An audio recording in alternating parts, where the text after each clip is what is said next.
Are you aware that you can become rich if you will obey God's commandments for financial success?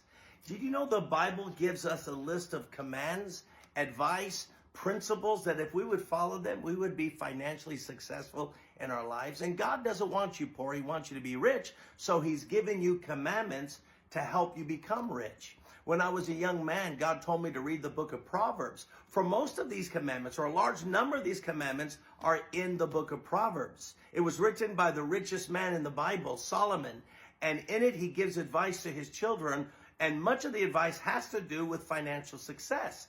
And so what I like to call these Proverbs, I like to call them commandments to financial prosperity. And God has it for you.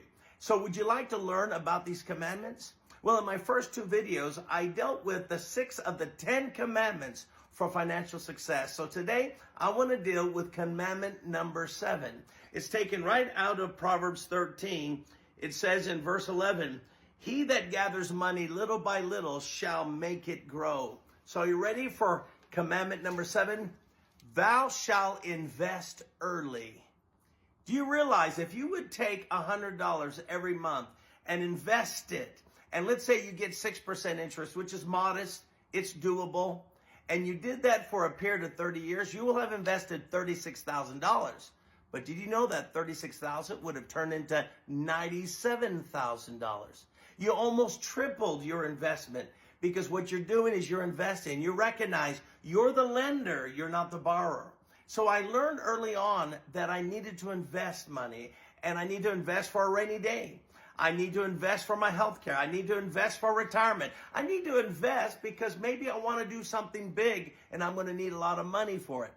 That's what investing every day can do for you. So invest early in life. People often ask, where do I invest? Well, wherever you felt led, but I think mutual funds, which is just a combination of stocks, I think they do very well in the long term. Money markets and things like that, they're low interest, but they're very safe. But you do some studying on it, find out where you should invest. Are you ready for commandment number 8? Thou shalt not fall for get-rich-quick schemes. Don't think you're going to get money quickly. Proverbs chapter 28, verse 22 says, "He that is hasty to get rich does not know that poverty awaits them." There are so many get-rich-quick schemes, and it feeds on our desire for prosperity, but it bypasses, short circuits what God says to obtain it. He says it's obtained through hard work. It's obtained through investments. It's obtained little by little, not quickly.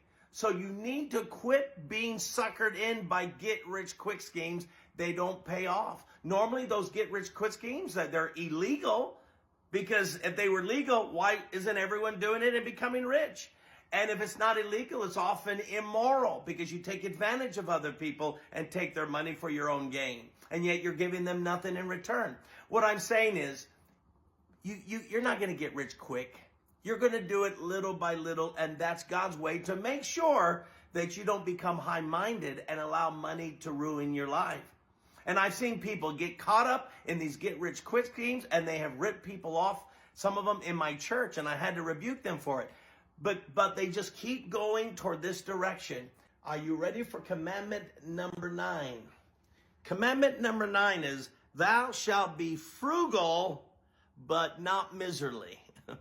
You got to be frugal. I'm a very frugal person, but I am liberal when it comes to giving. But I'm frugal when it comes to spending. I don't look and think, well, I can afford this or that unless I can really see that I can afford it. And if I cannot afford it, I tighten my belt. And I believe that's one reason why God has blessed Word of Life Church, blessed my life, because of frugality. And I believe in being conservative. Don't become so optimistic where you think you can buy this and buy that when you really can't afford to do it. And then you get yourself in debt and now you are in trouble financially. So thou shalt be frugal, but don't be miserly. Don't be stingy toward giving, however. So that brings us to the last commandment for financial prosperity.